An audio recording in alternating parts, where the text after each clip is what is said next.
Okay, guys, we're going to call a meeting to order September the 21st, 2023. Madam Clerk, pledge, please. Please stand for the pledge. I pledge allegiance to the flag of the United States of America and to the republic for which it stands, one nation, under God, indivisible, with liberty and justice for all. Roll call. Councilman Asbill is absent. Councilman Buddy.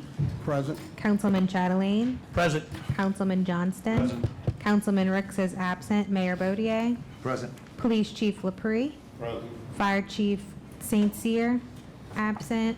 Finance Director Todd Turnion. Present.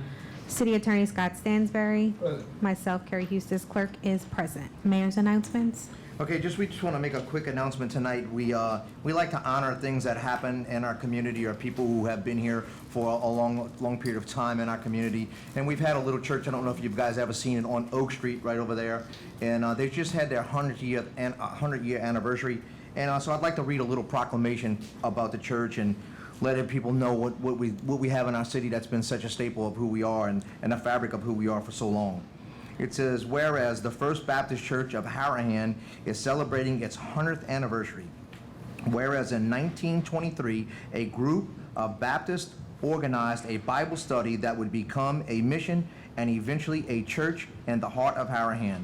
Whereas the church emerged from the mission status and was constituted on June 25th, 1926.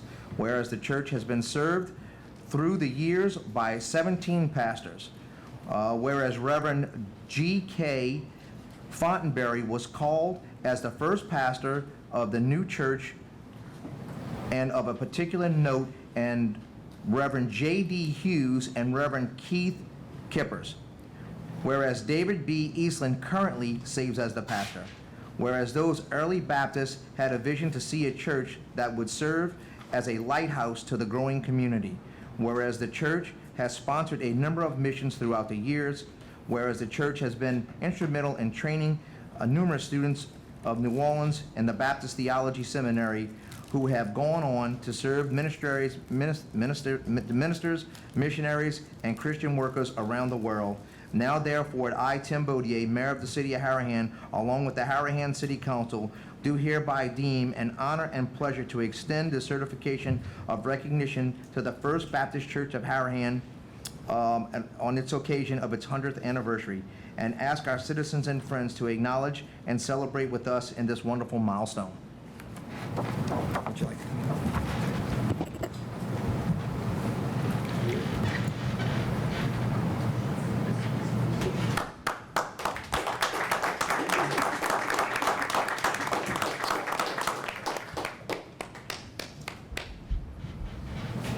Okay, Madam Clerk, let's get to work. Okay, approval of minutes. Reading of the minutes of the council meeting on August 17th, 2023. Okay, we have a motion by Councilman Buddy, second by Councilman Johnson, to dispense with the reading of the minutes. All in favor? We're open for public hearing. No one coming forth. We'll close public hearing. All in favor? Yay. 3 yeas, 2 absence. Madam Clerk? Approval of the minutes of the council meeting on August 17th, 2023. Okay, so we have a motion by Councilman Chatelain, second by Councilman Buddy, to approve those minutes. We'll open for public hearing. Anyone coming to speak forth? No one coming. We'll now close public hearing. All in favor? Yay. 3 yeas, 2 absence. Madam Clerk? Communications. Reading of the minutes of the planning and zoning meeting on September 6th, 2023. Okay, we have a motion to dispense with the minutes by Councilman Buddy, second by Councilman Johnson. We'll open for public hearing. No one coming forth. We'll close public hearing. All in favor? Yay. 3 yeas, 2 absent. Approval of the minutes of the planning and zoning meeting on September 6th, 2023. Okay, we're going to approve those minutes. We'll now open for public hearing. No one coming forth. We have a motion by Councilman Johnson, second by Councilman Chatelain. All in favor? Yay. 3 yeas, 2 absence. Madam Clerk? Resolutions. The following resolution was offered unanimously by the Council of the City of Harahan. Proposed resolution number 2023-11, a resolution authorizing the mayor to execute the waiver of land use permitting form for temporary housing and shelter assistance in the City of Harahan. Okay, this is just a simple resolution that was issued to us by the parish. It's a resolution that we can put in temporary shelter and support that temporary shelter through any kind of storms whatsoever. And the parish asked us to put a resolution in place adopting that. So we'll open for a public hearing. If anyone will come wants to speak forth, come on.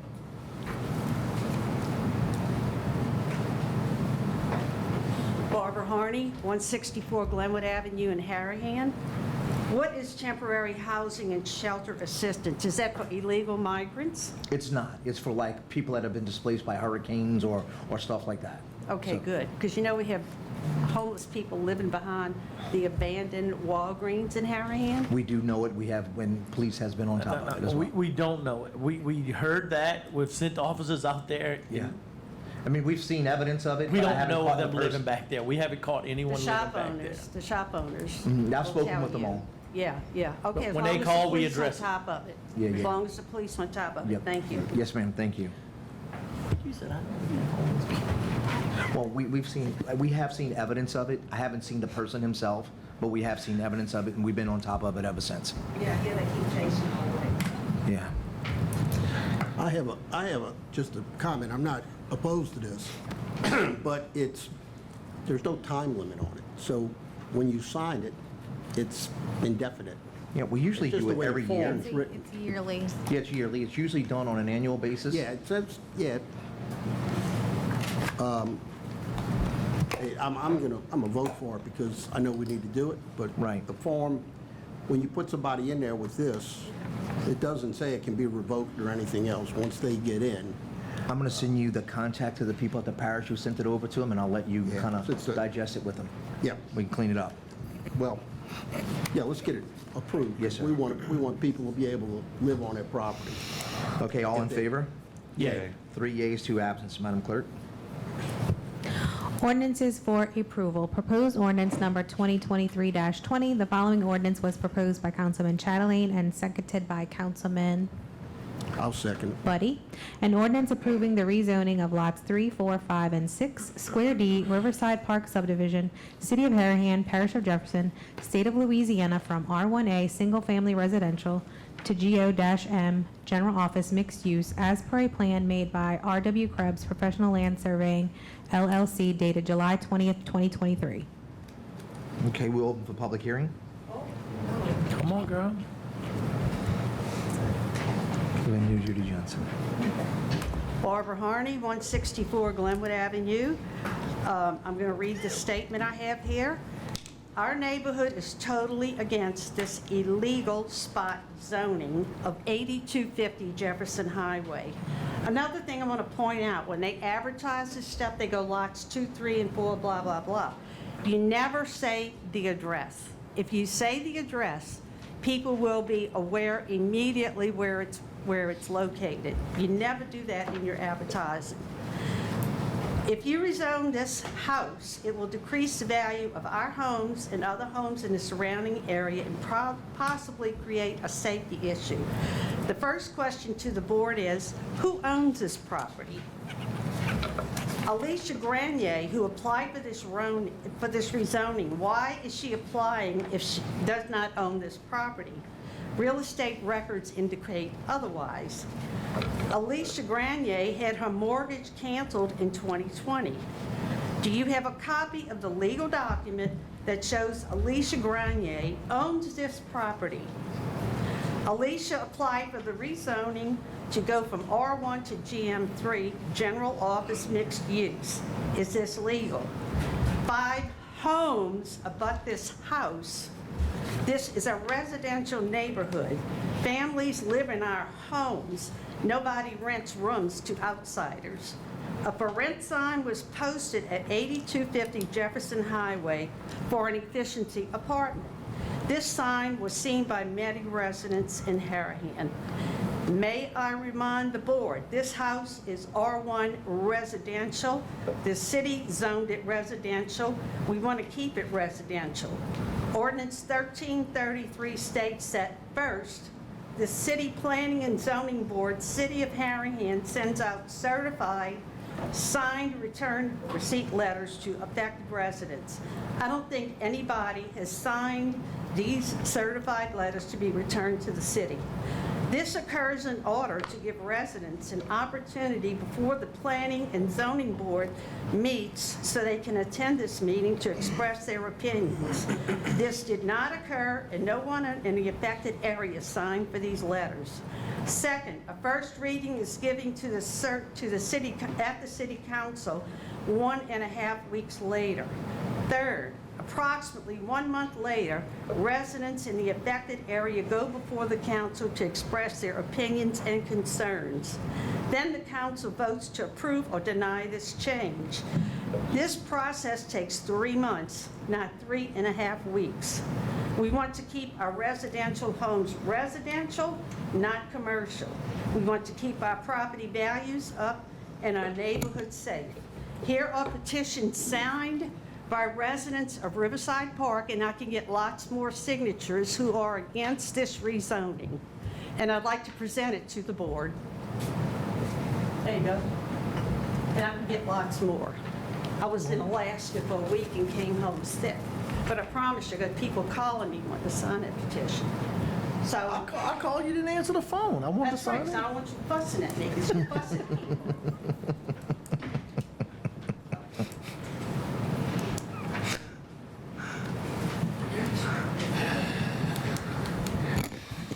Maurizio Francescon, Chairman, Planning and Zoning Board.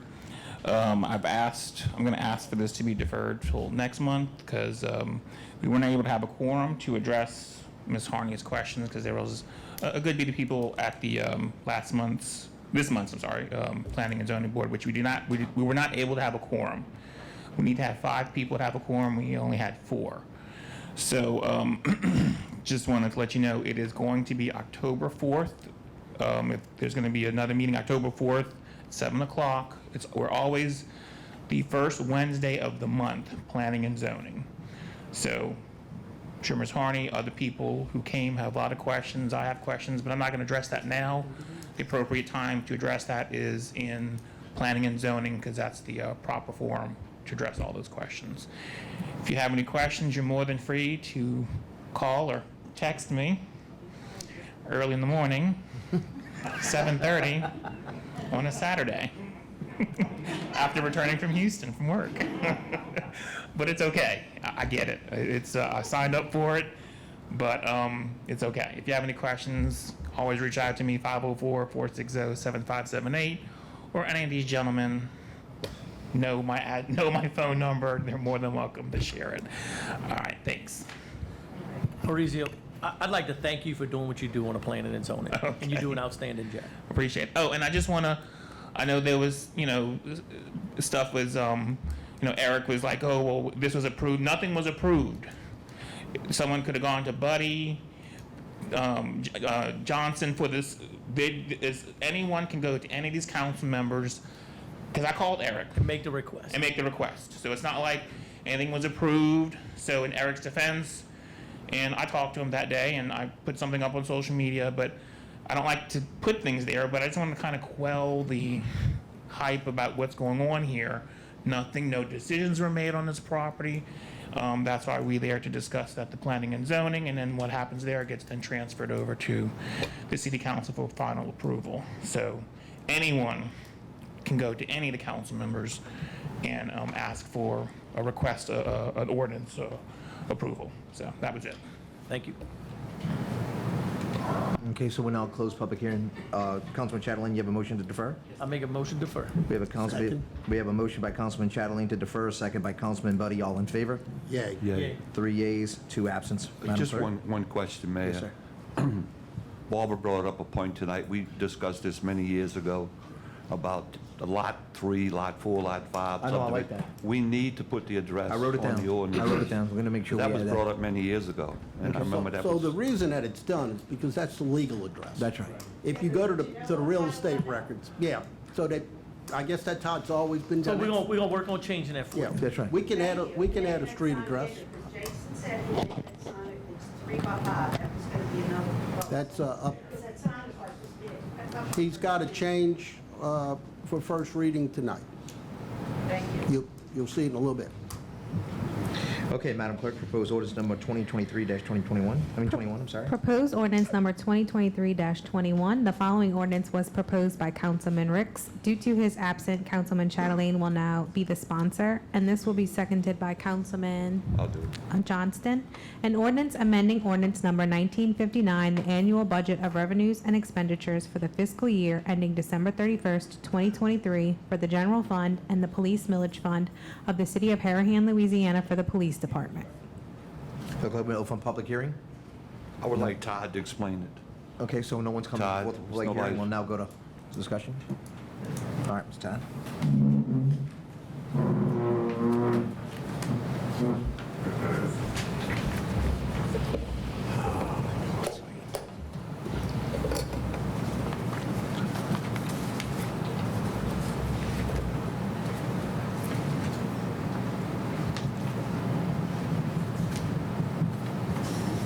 I got it. Thank you.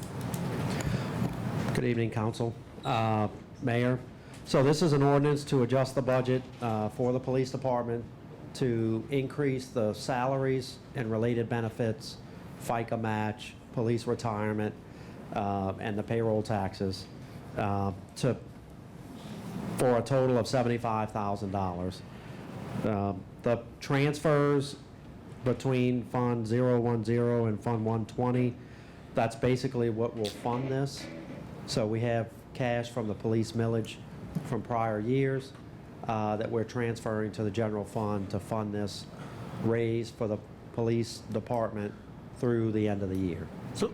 So he's basically saying this money is from the 5 mills that we have allocated for police salaries and stuff already. Correct. It's just wasn't moved from that department to his department to release him to fund these officers. Correct. So it's basically just a transfer of money. Correct. Did that answer your question? Yeah, Mr. but Paul? why wouldn't the chief, and like, I'm in favor of this, okay? I'm just asking questions. Why wouldn't the whole millage, when the budget's being done, why wouldn't the whole millage be given to the police? Why would we hold any back? Great question.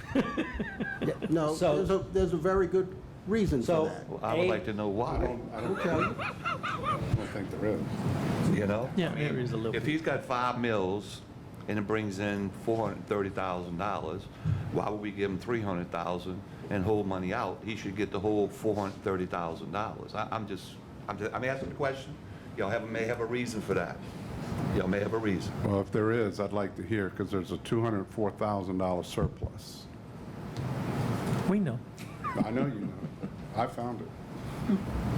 Todd, you want to? I'm just waiting. Well, Mayor, is that your I didn't know if y'all were still discussing or. That's what You Todd, wanted I'll me let to Todd answer. feel this. Let Todd feel this one. Go ahead. Yeah. So the transfer, so the millage funds come in and they're allocated to a separate fund, okay? The amount that's transferred from that fund to the general fund is what's budgeted by the council in the annual budget, okay? The council can modify the budget and we can transfer whichever amounts that are available based on the council's approval. The prior police chief intentionally saved funds in the millage fund for future raises and future police department expenses. So that's why it historically has been done that way. So if the council wishes to do something different, or the police chief, then the council can propose a budget amendment and the funds can be transferred. So how much is in that 230,000? So 204? I'm going to say when this was originally set up, the funds went there because they wanted to allocate them funds so they would have a certain amount of percentage pay raise every year. I don't think that happened. But that's why the funds were set up to sit there. And that way it build up and it'll dwindle down, but it would take longer to dwindle down because that money's allocated for pay raise, salaries, matches for pay raises, and insurance is what that money's allocated for. That's what that millage was put out for. And that's the way I understand it. I could be wrong. That's why all of the money wasn't released to the police because I believe Tim Walker and them, that's how they set it up when they first got this fund, this millage passed. Well, if I could find the documents, I can't find how it was even set up. But even though that there's funds in there now, but in 3 months, you're going to collect another, the last collection, I believe, was $580,000 that was collected for that property, for the 5 mills for the police department. Really? I'm looking at everything. We're cutting costs. We were paying for cable TV for 6 years, didn't have a TV in the building. So I'm cutting all the costs. I'm looking at everything. And I found the money, and I questioned why there was a difference in the amount that was approved we weren't getting. Now, there's $204,000 sitting there. That's a police mill. That's for the police department. I have to stop the bleeding of these officers leaving. We got great policemen in this city. We've got to keep them. We can't keep having a swinging door. We're going to collect another $580,000 in 3 months. That's going back into that fund. So, yeah, we can build a cushion, but you're still collecting another $580,000 next year. That's not Chief, right, Chief. That- what you're missing here is you had a fund that generated about $500,000. It started out at 4 something, and now it's up to over 500 Let's just something. say 450. Right. That 450, by design, the previous police chief and what was told to the public was going to be for police department salaries and raises. And that's what we're doing here To tonight. raise this the is for, police correct. salary, to be competitive. So what the former chief did was gave raises, some rather substantial raises. But the plan as put forth originally to the public was a bump raise, big catch-up, and then 1% a year. You don't get to spend that money, that 500 or whatever it is, more than once. What happened in the first year, the large portion of it went to salaries. Todd, I don't recall, was it $300,000 or $400,000? So that $300,000 or Significant piece, $400,000 yes. comes out of every year's millage. It's already Correct. committed. So all you had left was the delta. Now, do we have 230,000? No, it's 204. Do we have that, Todd? So the balance in the police millage fund currently is about 204,000, yes. Okay. Yeah, I was of the understanding it was less, but that's good, because what we're doing here today is Less the 75, so it's 204 before we take out 75,000 tonight. But I want in to this make a ordinance. point here. Right. The raise we're giving today is only hitting for 6 months in this year. Correct. Less So than it's that. Less than that. 75,000. Okay, it's less than that. It's less than that. Right. So the Next year annual, it'll be the 150. annual raise, if it's only 4 months, the annual raise is going to be It's $225,000. slightly less than that. Okay, It's but less than 200, but it's. So if we got yes. 204,000, if next year's property taxes repeat last year's property taxes, we don't have enough money to fund the raises we're giving tonight. Now, I'm committed to coming up with it somewhere. Well, I think if you drive around the city, there's a lot of new homes being built that's going to make that number go up. It's not going to go down. You talk to Tommy Capella. He's the assessor. We have no say over assessments, zero. Right. We have zero say. So they probably will go up, Chief. That millage will go up, and that money, that increase, will go into this fund and be available for raises. That's what it was supposed to be for. Oh, yes. That's what we're using it for. I Yeah. mean, I'm comfortable. That's what we're using it for. Agreed. Well, my question is, a mill used to be 87,000, which brought you in around 40,000. You're saying they collected 580,000? So a mill is $116,000? Not 580, it's right over 500, like 505. So Is that the new millage? I mean, for 5 mills, it brings in 505, so the mill's About $100,000 a mill? Yes. That's great. Yeah. Last time I heard it was 87,000. yeah, Well, it's gone up every year. Yeah, I know, since but they it's just, started. if you notice the assessments, you only increased a half a point, a half a mil. No. Wasn't any tremendous increase, I think this man. millage expires in. we didn't increase the millage. And the village expires in 2027. Right. Right, so in 4 years, this millage The expires. millage expires in So it's 2027. coming up for a revote. Every 4 years, they reassess the city. We come to the city, he comes, assessor, what's his name? Capella. Sends the millage to us, the new millage. In other words, the new assessment of the city. Maybe maybe $1 billion, but whatever it is, he sends it to us. But I've noticed in the last 4 times we've rolled the mills forward, it's only like a half a mil. It wasn't any tremendous big mill. So I can't see how we up to over $500,000 for a mill, which is great. I'm glad we are. It's what you're referring to. There are a lot of new houses in Harahan. Yeah, the housing stock And- has and changed. if somebody takes a house that was on the roads for $100,000 and mansionizes it and puts a $500,000 house on it, and there's a sale, the assessor will pick up a $500,000 value. Right. So the Exactly. property tax revenue coming to the city on that property went up fivefold. Well, that's great. Well, even though when you are building that bigger house, Tom, those permits are actually turned into this parish as well. So as they're permitting, Right. they're setting up, you Yeah, know, a that's scale what of what I'm that saying. cost is. And as they So not only that, will they see it develop there and they'll see it in the scale, but yeah. More. So we're gonna see growth in that Agree. citywide. Yep. But the good news that I just heard is that I thought we were digging a hole for 2024 and beyond, that there wasn't enough money, but what it sounds like, the fund, without any increases in millage, will just about pay for this raise on an annual basis. I want to continue on, I want to like to just elaborate on a little bit of something what the chief said, and at some point, we are going to ask. We have to start, we expect a certain quality of life here in Harahan, and that quality of life comes with a price. And at some point in the very near future, we are going to ask Harahan to reinvest into themselves again.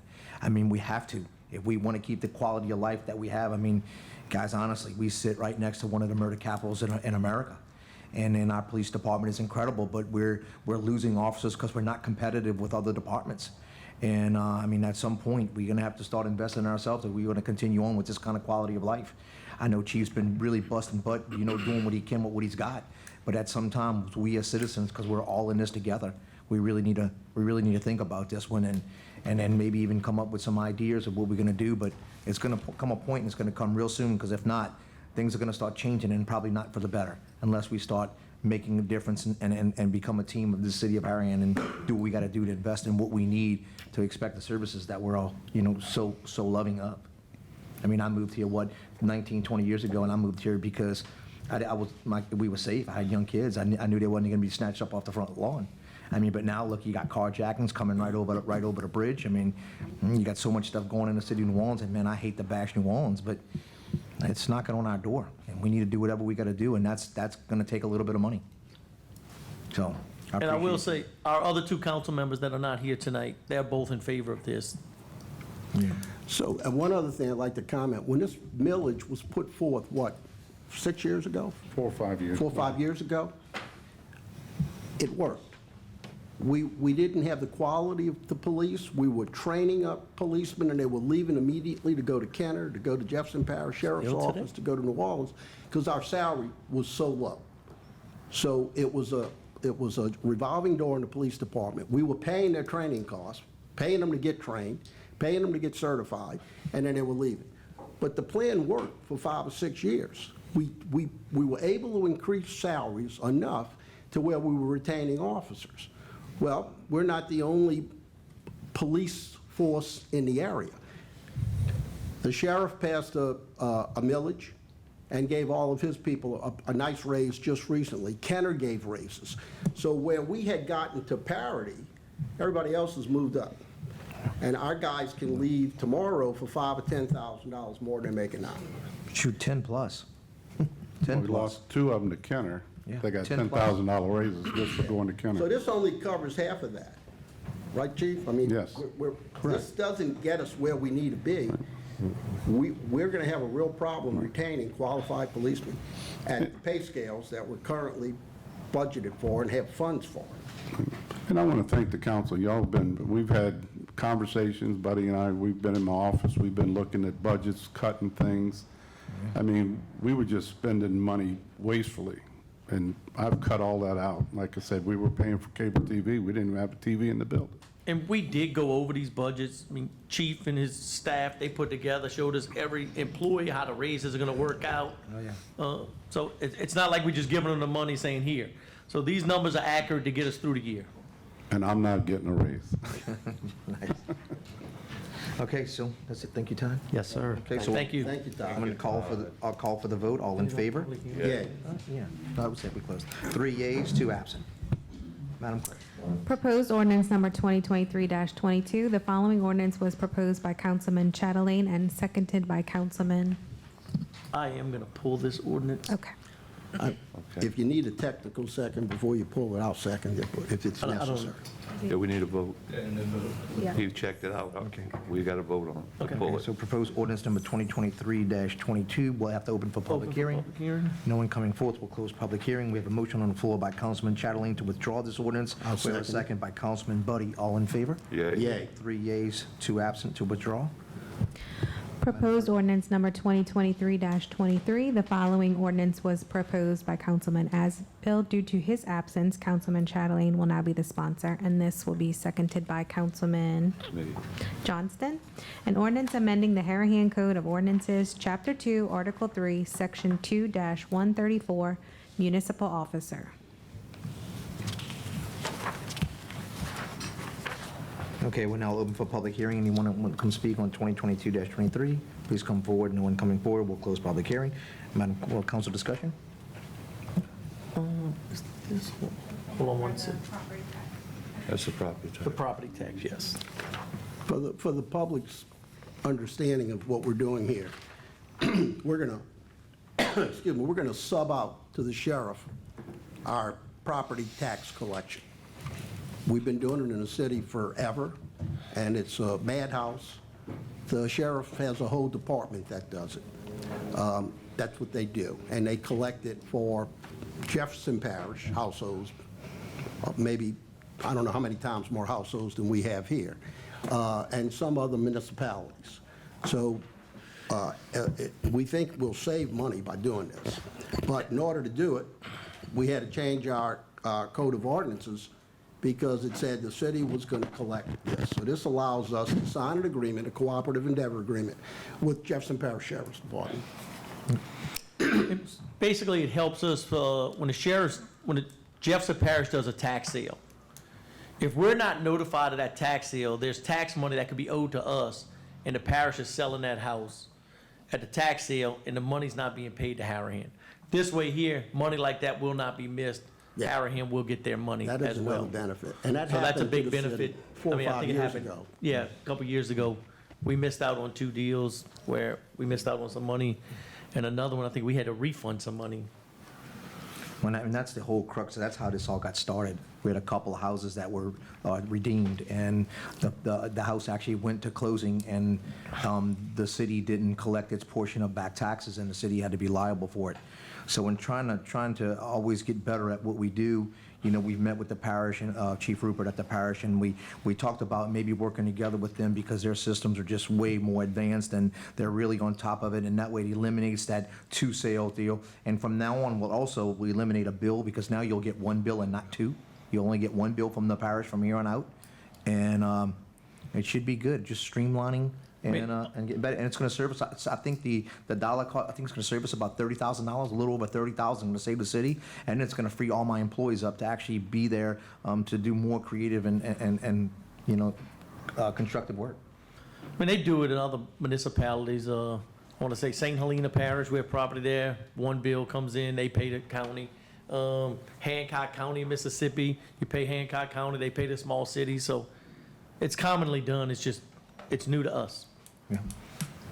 Just the citizens of Harahan that are homestead exempt, that don't get a Jefferson Parish bill, and they get a Harahan bill, you will be getting a Jefferson Parish bill now, but it's paying Harahan taxes.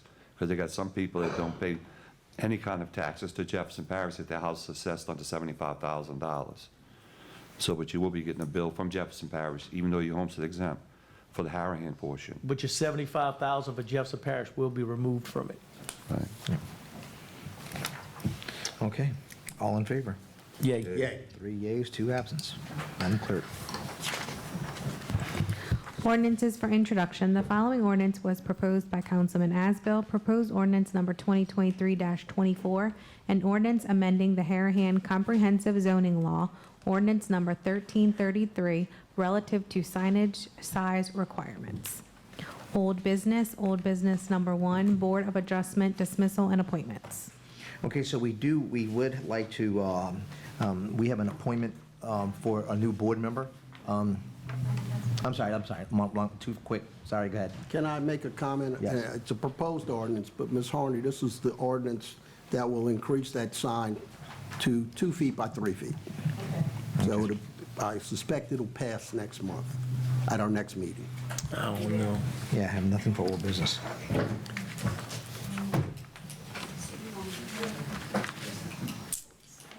Okay, we have no appointments for adjustment, no dismissals or appointments for the Board of Adjustment.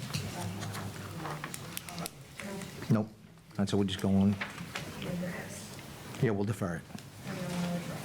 No, let's keep it on the agenda, so we can always keep it in front of us. We'll open for public hearing. If anybody wants to be on the Board of Adjustments and Appeals, you're more than welcome. We'd love to have you.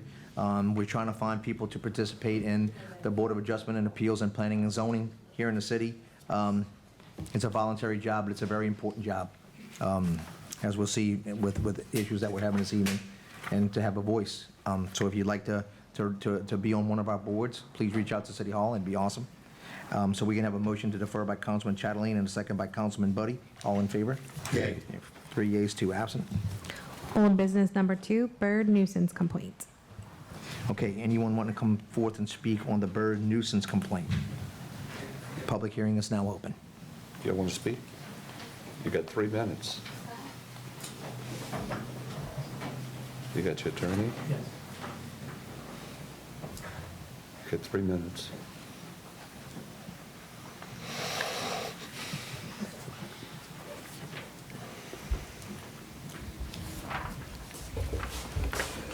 Is it 3 minutes for all of us, each individual witness? Each person gets 3 minutes. That's what I thought. I'll be very quick. I received the opinion from the regulatory judge last night. My name is Andrew Wilson. I represent the Stams, who are the defendants in this matter. And I'm with the Orleans Audubon Society, and I'm on the board. I received the opinion from the regulatory judge late last night, and it doesn't make any sense. It's got all kinds of causation problems. It has all kinds of issues associated with the legal procedures. It attacks the code of ordinances, saying that they have nothing to do with this particular situation, that they don't make any sense, that the ordinances are all confusing. I mean, it's a mess. So there's no way under due process considerations that the Stams could ever have gotten a decent day in court, because you can't make any sense out of the law. But the more important thing is that these birds are basically a migratory species that's being wiped out over time. They're totally dependent on humans to survive. All of their habitat's been wiped out. They used to live in hollows of trees, in colonies. All of that's gone. So now the only way they survive is if people put up artificial structures to allow them a place to roost. And they're repeat nesters. So they come back to the same place all the time. So if you take away their homes, when they come back, there's nowhere for them to go. They just die.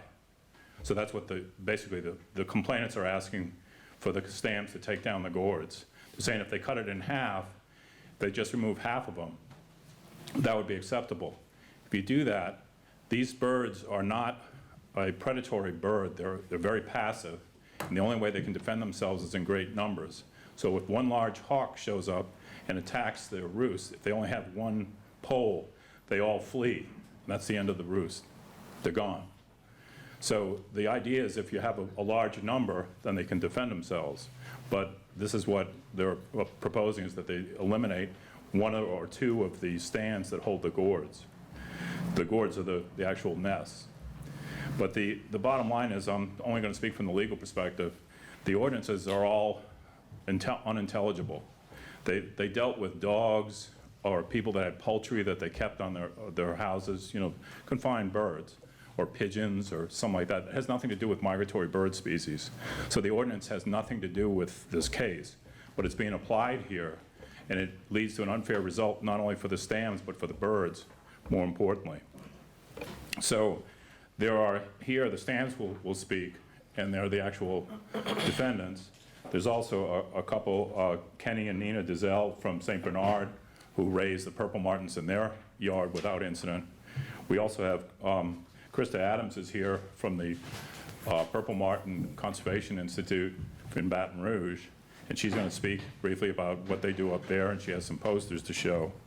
So in addition to that, we have affidavits from experts in a variety of fields that have all provided uncontested testimony that there's no health hazard for having these birds. We have a bird vet who specializes in bird diseases, and he says there is no problem with these birds as far as humans are concerned, or in them transmitting any type of disease to other birds. So it's a non-issue. There's no health concern. There can't be a nuisance. In addition, there's testimony from Dr.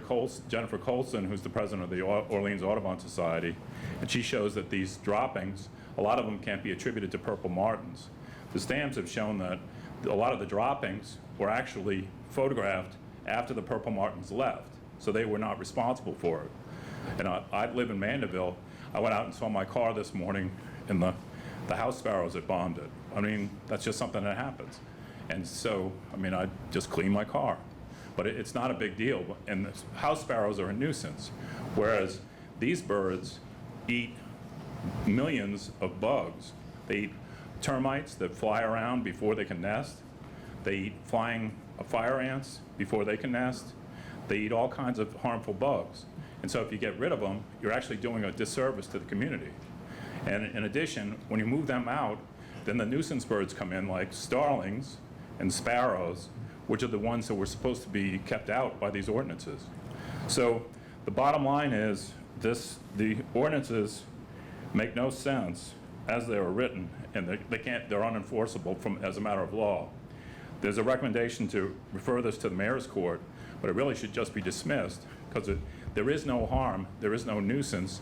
And if you apply regular nuisance law under the vicinage articles of 667 through 669 of the Louisiana Civil Code, you show precisely that this is not anything but an inconvenience, and that neighbors have to put up with an inconvenience when they live next door to somebody. But there's also an entire list of people who live around the Stams who are pleased with having the birds, they're entertained by the birds, and they appreciate the benefits that the birds allow for. So in this situation, there are more people that support the birds that live around the Stams than the few people that oppose them. And if you look at what they claim is the damage, is a few droppings. So if you do a cost-benefit 6 minutes, analysis, Mayor. it weighs in favor of keeping the birds where they are. So I'll defer to the remainder of the witnesses that will testify Thank you. or speak. Thank you. Okay, since you were legal, we let you go beyond the 3 minutes, but we're going to stick to the 3 minutes from here on out. Thank you.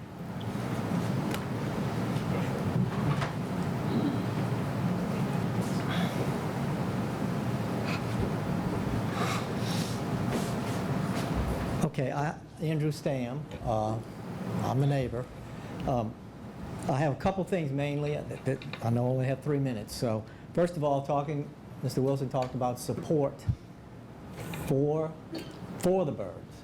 And I'll just go through very quickly. Where we live, right next to us, is a complaint.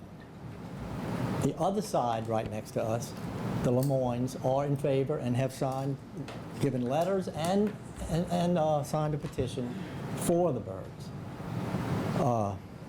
In Judge Meek's, his write-up, he kind of expresses that's basically, as far as right by us, that's all we have support. Well, that's not. Behind us, we share we split our back fence with 2 homes. One has written letters, is definitely in favor of the birds, has signed a petition.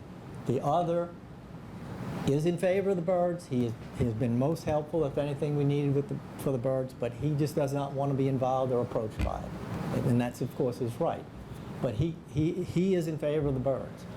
On top of that, the next house behind the Fajardos, they've signed in support of it. So all behind us is in support. One side of us is in support. We have one side that's not. In addition, the next street, Stoneley, where the birds, major part of the time, they're leaving our yard and going to the river behind us, which isn't very far.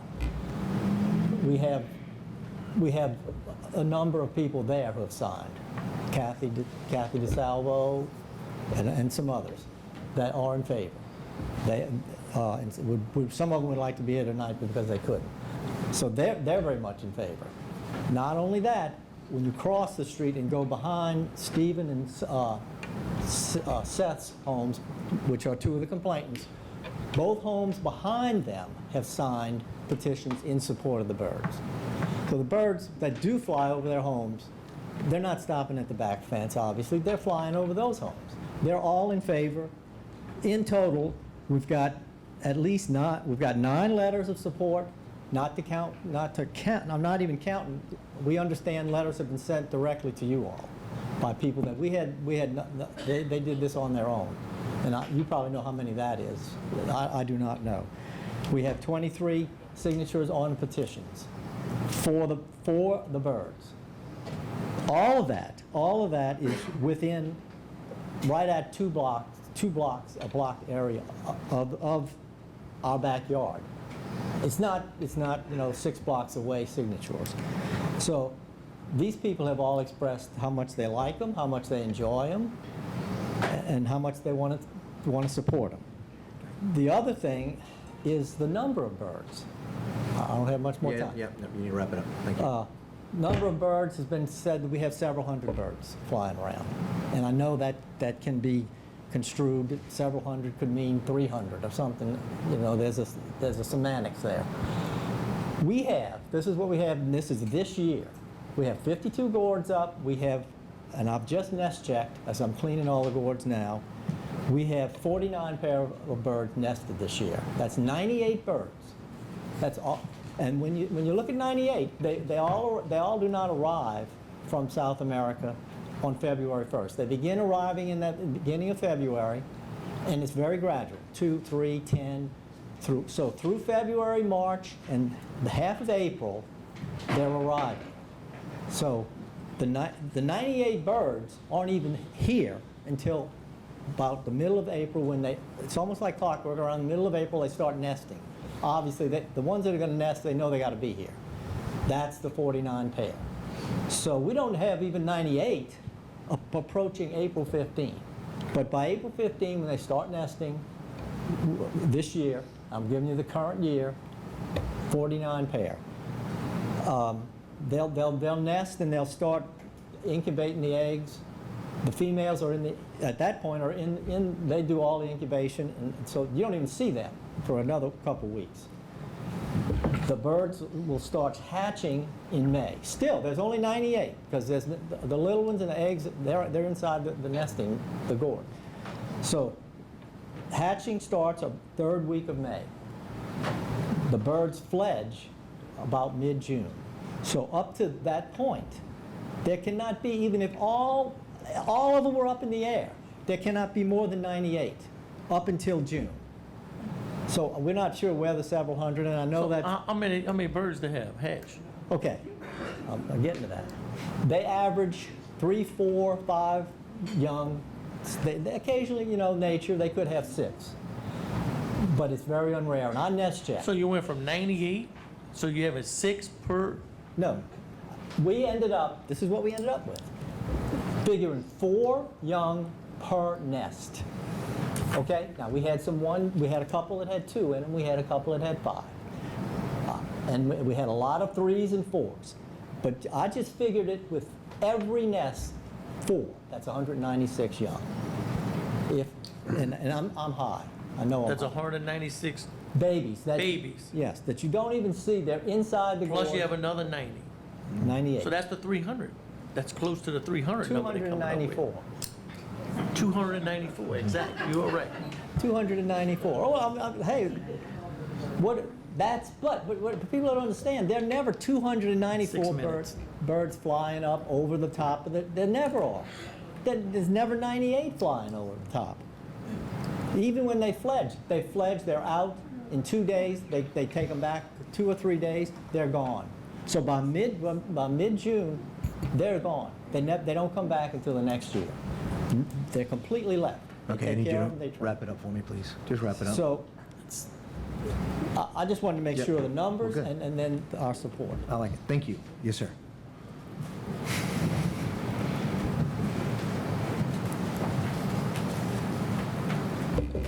I brought my Hi, my name is Krista Adams. I am from Denham Springs, Louisiana. I'm the founder of the Louisiana nonprofit organization Purple Martin Conservation Initiative, which I'll refer to as PMCI, and I'm here in support of the Purple Martins.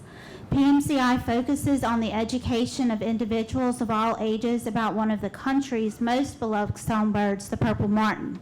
I want to take a minute to reiterate a few items that were in my affidavit, which was submitted with the STAM's response to the complainant. I'm not sure if you all had a chance to read the document that you received yesterday, but I think it's important that the council and everyone here understand what makes Purple Martins stand out from other birds. Purple Martins have developed an association with humans over time, and they benefit from living in close proximity to humans. Purple Martins in the eastern United States, including Louisiana, rely on specially designed man-made housing for survival. They are cavity nesters because of deforestation, environmental changes, and competition with non-native species such as European starlings and house sparrows. Their natural nesting habitat in the United States has almost vanished. Because Purple Martins exhibit site fidelity, which means that they return to the same nesting location each year, it is likely that breeding pairs return to Mr. Sam's location annually. In fact, I have a large colony at North Park in Denham Springs that we began banding some of these birds in 2019, and since then we have identified birds that we banded that are returning to our colony each year. Purple Martins begin arriving in the United States from South America in January for breeding, and they return to the Amazon rainforest in South America for the winter. That is where they are right now. They have a high nest survival rate in artificial housing, making human-supplied housing an important component in the bird's reproduction and conservation. And lastly, they are aerial insectivores, consuming insects during flight. Now, I have one poster that I would like to hold up. I'm holding a photograph that I took in Grand Isle, Louisiana, the spring after Hurricane Ida. Note there is no house or camp, only the piles that the house used to stand on. Over on the right side, in this very small, you'll see a beautiful handcrafted wooden Purple Martin house. Despite the hurricane's devastation on Grand Isle, this homeowner ensured Purple Martins would have housing at the specific location when they migrated back to the Gulf Coast to breed. Purple Martins have an impressively high rate of site fidelity, which we have already mentioned. Additionally, the photo is important because it illustrates the homeowner's awareness of the Purple Martin's dependence on humans for housing because of environmental changes, such as the decline of their natural cavities. At present, Purple Martins are not considered endangered or threatened. Why is that? It's because of people like Mr. and Mrs. Stam who provide housing for the birds to successfully breed every year. With that, I appreciate the council giving me an opportunity to speak on this issue. Thank you. Thank you.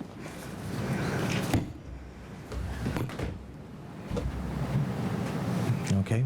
Anyone else? We'll now close address to council. No, still open. If y'all need some, y'all want to Oh, come on. Yeah. Oh, I'm sorry. Yeah, come on.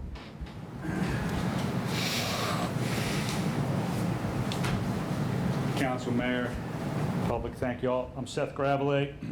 I live on Windsor Drive. I'm directly across the street from the birdhouses. Sorry, I'm not comfortable public speaking, so making my own job. Neither way, it's okay. We've been there for 12 years, and it's very difficult. I mean, you have a lot of people come speak about these birds. It's a great thing. We love birds too. But unless you live under this circle of birds that goes up every day, multiple times a day, and get just pelted by all the droppings daily, you don't understand. If I lived a block over, like they're talking about, oh, we got all kinds of signatures from a block over, or even halfway down our block, it'd be wonderful to look at them down the block, but they don't live under it. You talk about having a quality of life here in Harahan, ours is directly affected during the time of year when these birds are there. Now, I'm not saying get rid of all the birds, just reduce the number so that we're not dealing with the amount of feces on a daily basis. This nice lady has something from Grand Isle. Maybe donate some gourds and poles down to Grand Isle or wherever else to, bring the birds somewhere else. I like the birds a lot, but I just don't like living under them for months and months and months with hundreds of them, on our cars, our property, my kids' play areas, toys, all that stuff. That's it. Thank you all very much for your time and consideration. Thank you.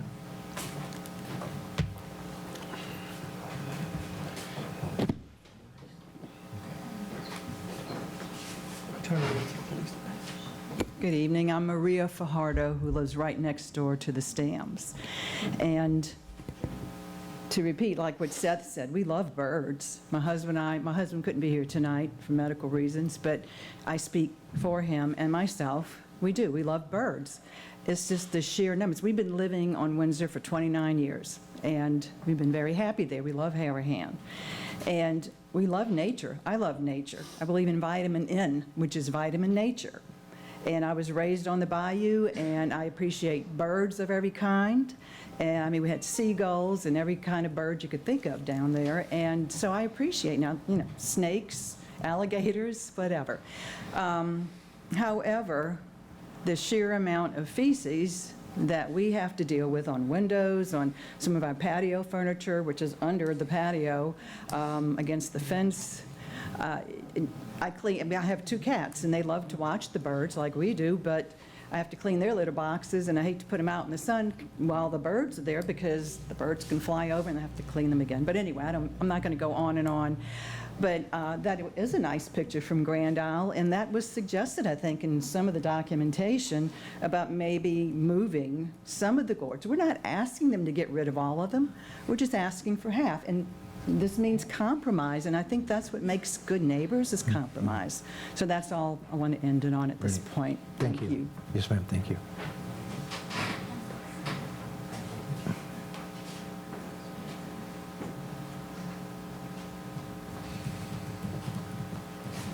Hi, my name is Pat Vince. I live at 7301 Windsor Drive, which is across the street from the Stams. We enjoy the birds also and have nothing against them. But the sheer number with the excrement that I have to get a hose to wash my mailbox, to bring my garbage can in, to sit on my patio chairs, it's outrageous. We are willing to compromise, and I do not understand why they are not. Also, I want to say that there were 11 plaintiffs that are complaining, and that was just taken in a matter of a couple of hours. We didn't go door to door to all of the neighbors, only to those who are most affected by the birds. Thank you.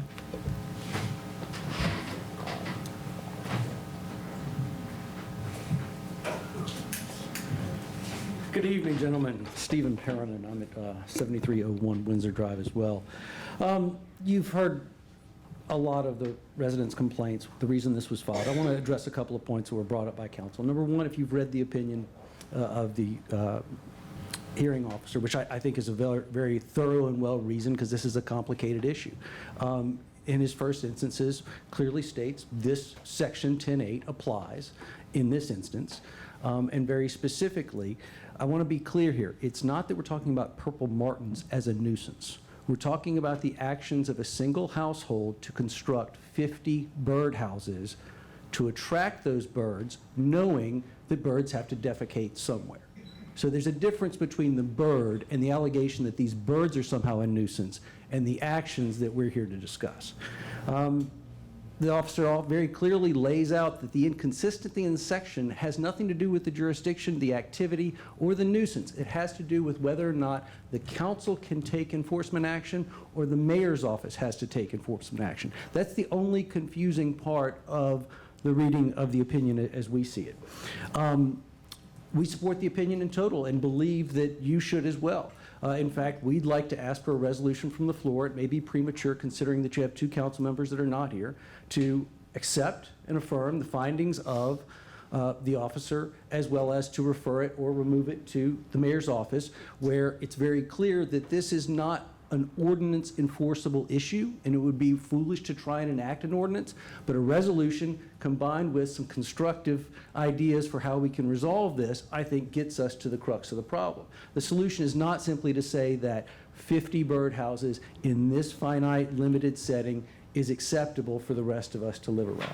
And that's, I think, the reasoned position we've come to and have asked the council, unfortunately, that we've had to come before you and waste otherwise valuable time to get to a reasonable solution. So with that, we'd ask for your support in the resolution from the floor and to adopt the findings of the hearing officer. Thank you. Thank you. Thank you.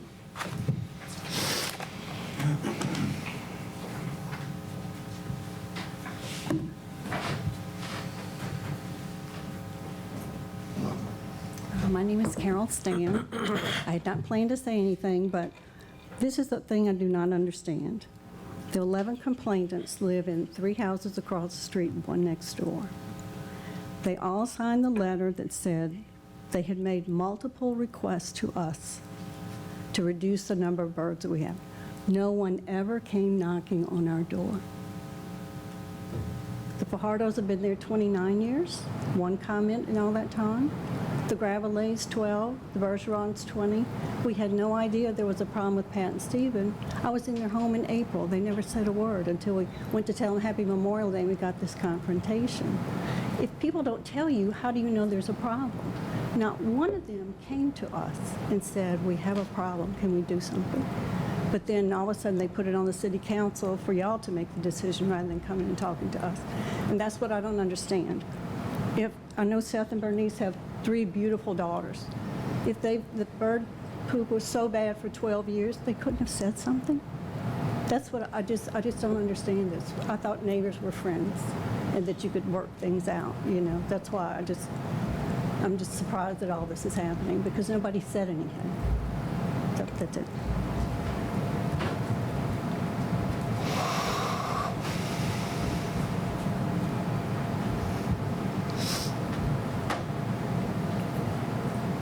Good evening, Council, Mayor. I'm not going to take much of y'all time.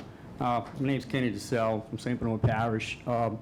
St. Bernard Parish government actually encourages these birds. We actually have a festival every year where I met Krista and also I met Dr. Johnson, who me and my wife were able to work with him, taking samples from the poop. We actually take the birds out and we have to collect them, dissect it open, put it into some test tubes. They get a lot of DNA out off of that, and they're learning so much about these birds because they have so much beneficial here and in Brazil. So I understand both sides of the story, but look, we've been dealing with this for 30-some odd years. We haven't had any neighbors complain about it. I don't have a lot of poop on my cars, but again, you know, we have a neighbor that has a big palm tree. And at night, they have like hundreds of sparrows get up in his tree. One of the neighbors is complaining the birds pooping on a car. So what do? We cut the palm tree down. So the point is they have to find some kind of way to resolve this where it's not the purple martin's fault. It's a migratory bird that's protected by the federal government. So I'm in support of what they're doing. Just don't know how this could be resolved. Just hope y'all can work something out. Can I ask you a question? You said you work with this in St. Bernard. Yes. What do you do there? Tell me. I'm just curious for my own knowledge to know. First of all, the purple martins, they eat like, they only eat flying insects. So they eat like 2,000 mosquitoes each, like a day. So there's places like in Illinois where they encourage the same thing. They encourage residents to put them up. They even have a tower that went up where they were putting houses on there with helicopters. That's how many houses they were putting up. So was that in residential area or? It was, what was that, in Greenfield, Illinois? Yeah. So they reduced their spraying of insecticides to kill mosquitoes to 0. I don't know the figures offhand, how much they were actually spraying, but there's a beneficial to it. So the point I'm trying to make is benefits to having these birds in residential areas. And in St. Bernard, do you see, you know, houses that, like, you know, they love spending time with the purple moths? Do you see, like, as many houses, many gourds as in people's yard, like, as in this house? And I'm just asking. No, not as many as I would like because it's a lot of work. It is a lot of work for these birds. We have to clean these houses out. We actually take the birds out, make sure they're free of mites, make sure that, you know, their nesting cavities are good. We kind of help them along because sometimes they need that little extra help. But the sparrows are an invasive species. They go in there and they break the eggs and kill the babies and stuff like that. So they're having a lot of problems being able to survive as a species. So working with Dr. Eric Johnson, man, we learned so much, and I just can't wait. I got some of my birds banded this year, and I want to see some of the results that he's getting back. He took blood samples, feather samples. This guy is just super qualified.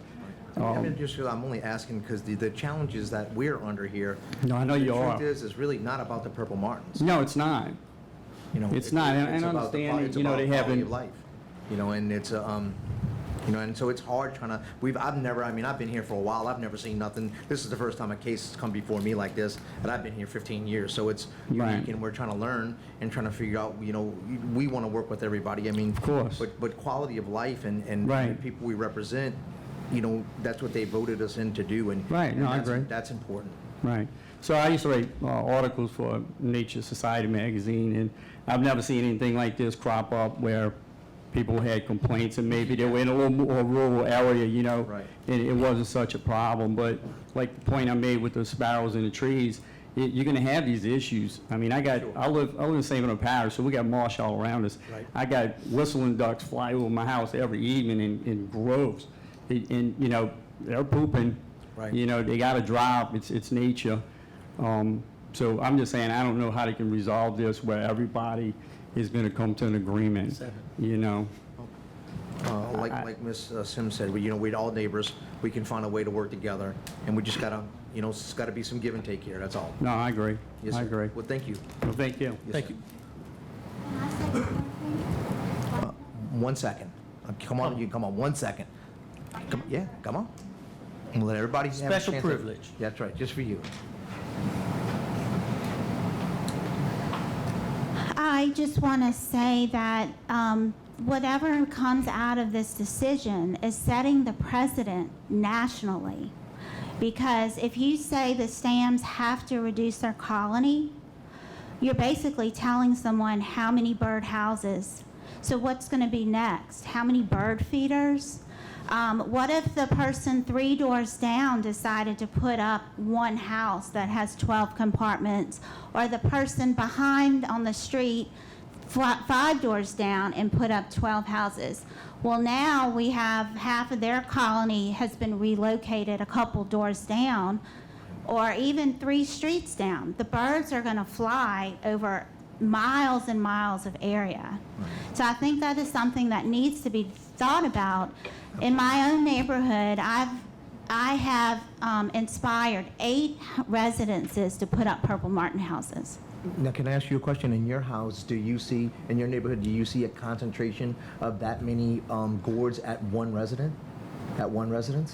I mean, yeah, mine. Okay. I mean, honestly. But, you know, I can tell you there's a person 3 doors down with a 12-house unit, and then 3 doors down on the other side with a 12-house unit. On the back street, there's a house with 2 houses with both have 12 compartments. There's 3 more houses in the front of my neighborhood who have 12 compartment houses. How many compartments do the Stams have? Well, I'm talking about houses. The gourds, he has 52 gourds.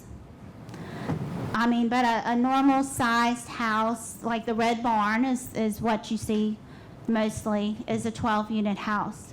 But I think you just need to think about setting a standard nationally, because when issues come up with purple martins, I know you say it's not about the birds, but it really is, because if we're being forced to take houses down, then it is about the birds. And in my nonprofit, I have schools that have purple martin houses. I'm teaching our youth because it's a generational type hobby. You don't know about purple martins unless you were exposed to them at some point in your life. Schools, do you use like 12-house units as well? I mean, is that how you'll do it? Yes, in fact, I have a high school that's done so well that we've expanded that school. We have 2 houses with 12. We have a gourd rack with 12, and we've hung gourds underneath. And this house is temporarily located across the street because the school is doing construction, but it's in the front of the school where the buses and the carpool pass. And the principal and administration love looking out the windows, and it is incomparable to the size of the stands. Okay, thank you. Okay, Yes, thanks. ma'am. Okay, so no one coming now, we'll close public hearing, and we can have council discussion if you guys would like.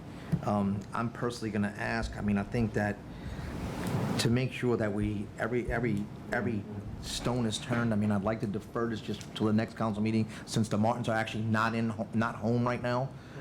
So we can really dig in and do some homework. We certainly don't want to make a mistake in judgment either way, and, for to hurt something, but I am going to make a motion to defer this, because also all the two council members on here, this isn't a mild issue. On the same note, I went past the neighborhood 4 months ago, 5 months ago, I don't know exactly when. I ran in the stand at one of at a public event, and I heard about it. I went and drove by, and I'm not gonna lie, the first day I passed, it looked fine. I passed by a few days later, there was bird messing, a lot, in a few of the front yards. And I can't sit here and say what birds it's from, what birds it's not, but it was clean at one point, and I'm gonna assume it's the house right next to y'all's. It was clean the day I passed, and then like 4 days later I passed and they had some. Now I passed again and it was clean. So obviously someone's cleaning it, which thankful. I've been living in Harahan for 46 years. I've never seen my house like this. They don't have purple martins around my house. I don't know a lot about purple martins, but I do know we don't have purple martin houses around my house, and I don't have this. We do have a lot of birds fly over, and I'm not gonna lie, I done had them hit me, but that's gonna happen. But this was a little excessive, and I understand y'all like that. I consider that your pets. If they're housing at your house, they're there every day. That's a lot. That's a lot. So yeah, I will make a motion to defer this. I need to talk to the city attorney still and move forward from there if we get deferred. I'd like to make a comment. I'm also going to vote for deferral. Everybody here knows this is a complicated issue. I don't think there's anybody here that thinks poorly of birds. I don't think there's anybody in this room that thinks it's not a worthy cause to help the survival of these birds. But we also live in a city where we have zoning which requires that neighbors do certain things in order not to disturb the quality of life of the neighbor next door to the neighbor across the street or the neighbor a block away.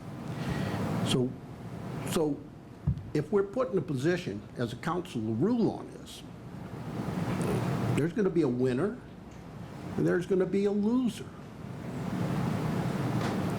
I don't know that that's a good bet for anybody. I would really like to see some compromise, and if that's impossible, it's going to get ruled on. Somebody's not going to like it. Somebody's going to like it, because I don't think we're going to split a baby. I don't think that's an option. I also want to say that through this process, a very old ordinance, we see some weaknesses. We've spent a lot of time, this group, this year and in previous years, cleaning up ordinances. Some of them are 100 years old. They weren't written as well as we'd like them to be. So when we find that, we fix them. So however this case comes down, if somebody wins on a technicality and it's a weak ordinance, by this time, in 3 or 4 months, we're going to have a tighter ordinance. So the problem may come up next year, the complaint, and it may be a situation where the complainant's case is stronger. So I'm going to suggest that you guys try to work it out. I really, none of us want to be playing God here, but we're going to have to do it. It's our job. I think everybody would be better served if y'all worked it out. And I only know what I've read in the complaint, the original complaint, I've read it. I've read counsel for Stam's very well-written brief, and then I read Judge Meek's report. Again, very well-written. But I guess one of the ways that I govern up here is I always put myself in the shoes of the residents. So if I lived next door and I was bombarded by 100 birds, and there are going to be a lot of droppings if there's 100, and at some point in time as many as 300. I mean, your own attorney referenced 300. It's a maximum, and I understand the period of time. That's all too many. But when that happens, by golly, that certainly could be, if not a health nuisance, just a nuisance, a cleanup nuisance. And I wouldn't do that to my neighbor, and I'd hope my neighbor never did that to me. And I'm sitting here thinking of alternatives that might work. They might not. It's not my position to throw alternatives out that might come to a compromise. But I can think of a couple. So I would suggest that while we're deliberating on this, it's going to get rolled over for at least a month. We're going to be talking to council. You guys try to please settle it, because if we resolve it, there is a winner and there is a loser. So, Councilman Johnson? I can't say it any better. It's got. Yeah, I know, you nailed it. You know, we got to do something. I don't want to see somebody, I don't want to rule against you. I don't want to rule against the citizens that are complaining. I don't want to rule against the people that have the birds. I hope there could be a compromise worked out between the two groups to try and put together an amount of bird houses or whatever it is they can live with. I'd like that, and that's the best way to go. I don't want to rule against the birds. Like I say, I don't know about blue marlins, but it seems like they endangered species, like the what they call that? I mean, question, I don't know what they like. Like, is the river batcher a good spot? I mean, I don't know. I'm asking the question. I don't know. You need an open area away from trees, close to water. I'm asking. I don't know the answer. I'm sorry. Away from trees, did you say? I'm sorry, I misunderstood. Like the river batcher, would that be a good spot if they moved there? Would it eliminate some of the mess to the neighborhood? I mean, Well, you have to manage your colonies. I have colonies with the city of Denham Springs and a park. I manage it personally. I do education. The colony you have at a public property, do you clean it up, the area? It doesn't get messy. And I don't have any complaints. Okay. In fact, I have people in the neighborhood that want, it's a neighborhood park, and they contact me, oh, the birds are here, the birds are here. I hold educational events out there. So the birds don't make a mess in that particular spot? They fly off to do their business somewhere else? I have no idea where the birds go. how many birds do you project you have in that colony? Like at the public park? I have 12, I have houses, I have 24 compartments, and we added 4 boards this year. We have filled up. I don't know how many birds that mean. I don't know how many birds. Two per? Half of 48. the situation. Yeah, okay. That All was right. 48 pairs. Okay, we're gonna move forward. All Well, right, guys. Mayor, I think personally, it's going to have to go to your office or the court. And if you can reach out to both sides and see if we can get a compromise to work. I don't want to see the blue marlins be totally taken away. I want to see them, do what we can to save them, so. So you're saving the blue marlins or the purple martins? Purple marlin, what I said. I'm just messing. You'd rather He likes be picking on me fishing. sometimes. fishing. Yeah. Yeah, you're right. You'd rather be fishing. Go ahead. All right, so we got a motion Hold on, by man. Give me 1 minute. Give them a moment. Quick question. I know, as you said, the birds aren't here. They don't come back till next year. And you're talking about deferring at least to the next meeting. Would there be any way you consider the following? We have a Well, we have to defer to the next meeting and then defer to the next meeting again. I'll make a commitment to you, I'll defer it at the next meeting. It's gotta go to the next meeting, then we can defer it again. We can defer. So I'll make that commitment if you can't be here for the next meeting. And I'll make. I don't think that's a problem, if Bert's on here. What? So we can definitely, I'll make a deferral, if someone seconds it, we'll get it deferred to the next meeting. Understand? Cool. Got it. Copy. Thank you. Understand. Thank you for the Thank suggestion. you. All right. All right, so we have a motion by Councilman Chatterling to defer. All in favor? Yay. Yay. 3 yeas, 2 absence. Madam Clerk, it's deferred. Old business number 3, planning and zoning dismissal and appointments. Okay, so, Chairman Maurizio Francesco, can I have you up here for 1 second? Because I have a planning and zoning appointment, but in order to do that, I have to need a planning and zoning dismissal. Okay. So, who's on there that? Well, Jimmy Pretlove, his term has expired. Okay, good. So it expired a couple months ago, so we need to, and his renewal is over, you know, you can't do it again, so. Okay. we would So I to- have an appointment for, and she's actually in the audience tonight. It's Brandy Boudreau. Okay. And I just wanted to make sure that you were good with that. So we're going to put Brandy Boudreau on planning and zoning in place of Jimmy Pretlove. Okay. Thank you. All right, appreciate it. Yes, sir. Now, Brandy, I'm holding you committed to showing up to these meetings, because the other night we didn't have a forum, and I need participants on this planning and zoning to actually be at them. So, yes, ma'am. Thank you. I have a question, Mayor, procedural. Do we have the remove chief? We didn't. He's actually, his term expired. But is there, I don't know, is there any removal process? We've had people serve whose terms expired, yet they voted and voted and voted, and those votes counted. So I'm just suggesting we may need a resolution to remove them. Okay. So we'll have a vote. Well, when Councilman Chatterling comes, we'll vote. And we'll have, Yeah. And then, He's just right, just not renewing his term. I mean, he's right, expired. that's right. He expired, so we just. Do we have term limits? So we have a vacancy. Do we do? Well, we don't have to do that. No, we just said we have a vacancy. That's right. Paul, we've had people serve on that board for 3 years after that term expired, and they voted and their votes counted. Yeah. So we Well, have I a mean, history of a removal process. Look, I have no problem. That's what Yeah. you want to do. I have no problem. That's fine. Let's Councilman Chatterling get back, and then we'll vote to remove Jimmy Pretlove because his term's expired. But we won't vote to remove him. We'll make a motion to We're not fill removing his vacant term position. ended. That's- You confirm. Okay, got it. Confirm his expiration and a new appointment. There you go. Got Thank it. you, Scott. Perfect. Thank you. That's why we keep Scott around. That's why it means like Monday. What, the purple mall? Councilman Chatterling, we're waiting on you, Councilman Chatterling. Purple? All right, thank you. You're welcome. Thank you for So the purple mall. Are we calling a recess?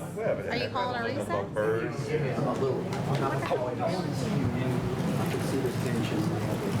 Oh, you think?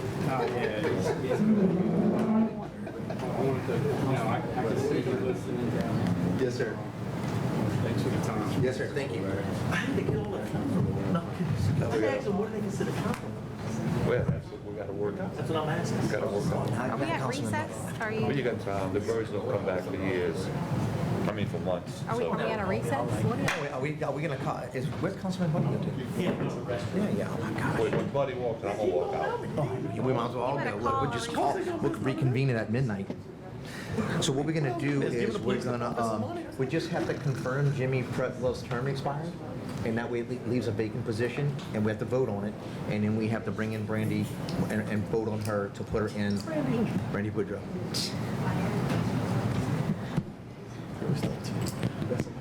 No, All right, thank I'm teasing when I said that. Brandy, who?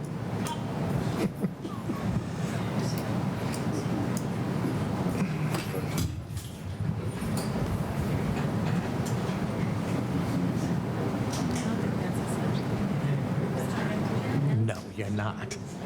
You're not. No.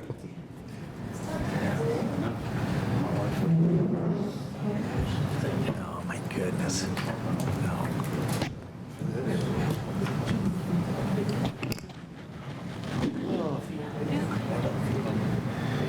Oh, God. Like, I'm gonna have to call for recess in a second. you probably already should have called. gotta wait for cheap. Then you can't even vote on a recess. I know.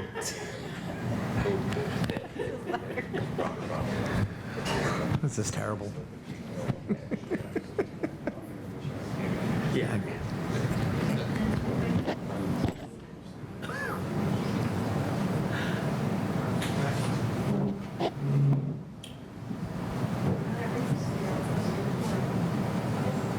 I know.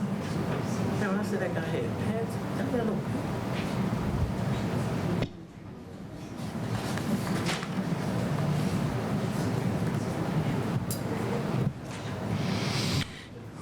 Okay, so we're gonna have we have a motion on the floor by Councilman Chatterling to affirm the expiration of Jimmy Pretlev's term on the Planning and Zoning Board. We're gonna open for public hearing. Anyone want to come speak forward? We have a second by Councilman Buddy. All in favor of that affirmation? Yes, yay. All right, 3 yeas, 2 absent on that. And then we also have a motion on the floor by Councilman Chatterling, seconded by Councilman Buddy, to nominate Brandy Boudreau to fill into that expired term. We'll now have a public hearing. Anyone want to come forth? No one coming forth. We'll now close. Public hearing. All in favor? Yay. 3 yeas, 2 absents. Congratulations, Brandy. Thank you, Brandy. Thank you very much. Thank you for serving. We really appreciate it. All right, Madam Clerk. Old business number 4, agreement termination. Wait, I think she falls into the term that's running, right? But his term's expired. His term's expired, so she would start anew. Start anew. Okay. If she fulfills an unexpired term, you finish off that term. So it's a new term. New term. Okay. Makes sense. Thank you. Okay, old business number 4, termination agreement. I'm actually going to hold this one. I'm going to ask this to be deferred to the next council meeting. I was asked to withdraw it, but I think we're going to defer it. I'll make a deferral. Why don't we withdraw it, man? What's that? Why don't we withdraw it? You want to withdraw it? Okay, so Councilman Johnson wants to withdraw it because some things have come to light, and so it may become mute anyway, a mute point, so. He makes a motion. So Councilman Johnson has a motion to withdraw. We have a second by Councilman Chatterling. We'll now have a public hearing. No one coming forth. We'll now close public hearing. All in favor? Yay. 3 yeas, 2 absent. Madam Clerk, old business number 4 has been withdrawn. New business number 1, Todd Turnion, Finance Director with monthly financials. Good evening, Mayor, Council. Brief update from the finance team. We're working on the closeout as of August 31st. Get all the accounts reconciled, transactions posted. Sales tax amounts continue to be up, so that's positive for the city. Video poker receipts are also over budget, so that's good for the capital project fund because that funds the capital project fund. And then we're also working with the City Hall staff on the recommendations identified during the audit. So the auditors were here at last month's meeting, and we continue to work with City Hall on addressing those comments and implementing those changes as well. Happy to answer any other questions that you may have. Can we set up a budget hearing where we tighten up the numbers, make sure where we at? Yeah. Should we just You wanna do get with your other individual meeting first and then? Todd, when can you have something for us? Can you have it for the next meeting, or do? September, October. Let me look at that. It depends on what, I guess my question would be, what's the purpose of the meeting? I want to see where everybody stands. So Yeah, know where we may budget out. want to, we need to be thinking about the adjustment that's going to come. Yeah, because you Okay. for October to hit it in December. Yeah, And, Okay. you know, if we've got any issues, Yeah, we the sooner definitely- we know about them, the better. correct. Yeah, we definitely should be setting something. I mean, All I'd like right. to, set something in October, just make sure we can get it in November. Yeah, so what we might do is we would use the August numbers. So in the past, what I think we had done is close out through September 30, and then kind of a mad rush to estimate 3 months and get the projected budget through the end of the year. What I might propose is we do actuals through August, since we have that kind of closed, and we can start now working on the estimates for September, October, November, December. I like it. Yeah, and as you do that, you're more aware than anybody else of those things that hit annually, that you really can't just do a simple proration. So if you'd make a list of those, so you can consider them as we project forward. So we've got, no, that's a great point. Councilman Buddy, there's a number of items that hit every month. There's certain franchise fees we get on a quarterly basis, other costs that hit quarterly, other costs that hit once a year. So certainly that's a part of the whole assessment. And we definitely got to review the mayor's discretionary fund. And we gotta address the departments, because I noticed when I was looking at the run the other day, we got departments that are over budgeted in line items. Yeah, So we gotta set them we some have to numbers straighten around. that out. That's what I'm Yep, saying. we'll clean it up. Perfect. Yeah. Thank you. Thank you, Todd. Okay, Madam Clerk, new business number 2. New business number 2, the Harahan Police Department would like to host the Christmas Parade this year on December 9th, 2023. The parade will start at 12 p.m. on Horde Street and continue westbound on Jefferson Highway, disbanding at Full Street. There will be no rain date. Hey, will you talk a little bit about, because I want you to just talk about what you're doing and who we're memorializing and stuff. I think that's important. Go ahead and do my reports, too. And do your report while you're up there. Knock it out. Yeah, we've already had several brief meetings. I've had the council, the fire department, maintenance, all the participants, all the business departments within the city. We've been meeting briefly, talking about several things going on. We have several events coming up before the end of the year. Instead of jumping all the way to December, I just want to let everybody know, October 14th, from 10 to 4 will be the Night Out Against Crime kickoff, and that'll be held in the city of Kenner at the Pontchartrain Center.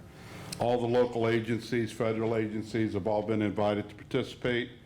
There'll be a red bean cook-off. The Harahan Police Department, we're participating in that.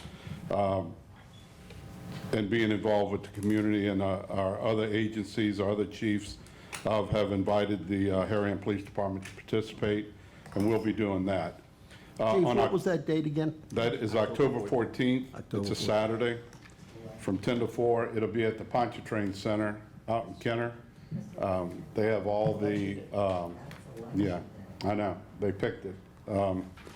So I'll be out there, but I'll be running in and out, different things. But the public is invited. They want to have as many participants. I believe the Top Cats will be playing, and they have another band. I'm not sure who that is. And that's the city of Kenner's, that's not ours. It's the city of Kenner, but they've invited all the outside agencies, all the federal agencies to come out and participate. They'll be doing some dog demonstrations. They'll have other activities going on. On October 17th, and half of the council, because I couldn't get everybody together at one time, we met the other day. October 17th is going to be the city of Harahan's Night Out Against Crime. It's going to be from 5 o'clock p.m. to 8 p.m., and it'll be held at the Harahan Playground. We're asking all the citizens, everybody to come out and participate and enjoy. We'll have jambalaya. We have several restaurants that are going to participate, donate. We've got bounce houses and slides for the kids. We have other agencies that'll be out there participating, passing out information. It should be a good time. We'll have music, live music, a DJ out there playing music. We encourage everybody to come out and enjoy the night, meet the neighbors, and come out and meet the police department. We'll all be out there. On October 21st, just want to put this out there, the camp has asked, and they're going to be sponsoring a pink dress run for cancer for the month of October. That's going to be October 21st. It's going to start at the back of the playground on Hickory, and then it's going to go down Hickory to the camp. At the end, they'll have a block party, if you will. I believe they're going to have some bands and some activities down there at the camp, and Uncle Matt's. They're all participating. We're encouraging and asking everybody to come out, participate in that. It's for a great cause. We all know somebody that's been touched by cancer, and we'd like to get as many people to participate as we can. It'll start at, like I said, the back of the playground, go down to the camp. Getting to the Christmas parade, it'll be December 9th. I'm changed the name of the Christmas parade to the John Doyle Memorial Day Christmas Parade. John Doyle was the founder of this parade over 20 years, 25 years ago. I'm honored to be sitting in his seat as the chief of police today. He was instrumental in me to help me. So in honor of John Doyle, we're going to name the parade after John Doyle. I do want to thank Papa Joe, Gretchen, and Fifi. Our fountain out front is now up and operational. They've been taking care of it. They've painted it, cleaned it. They come every week to water the flowers a couple times a week. The fountain's running. And it's just a great memorial for the officers that have passed representing our city. I'd like to thank Miss Elaine Bankston at the Ace Hardware for donating the pump to have it operational. We appreciate her. We do have one officer, thank God. We had a young man that has come to us. He's a dispatcher right now. He's actually been in the system for 3 years as a jailer. He'll be starting the police academy here in the next few weeks. So we have hired a new young officer. He's 21 years old. He's a very intelligent young man. I've met with him a few times, and we're looking forward to having him as part of our department. Traffic enforcement, let you know we are out enforcing. Our tickets are up dramatically.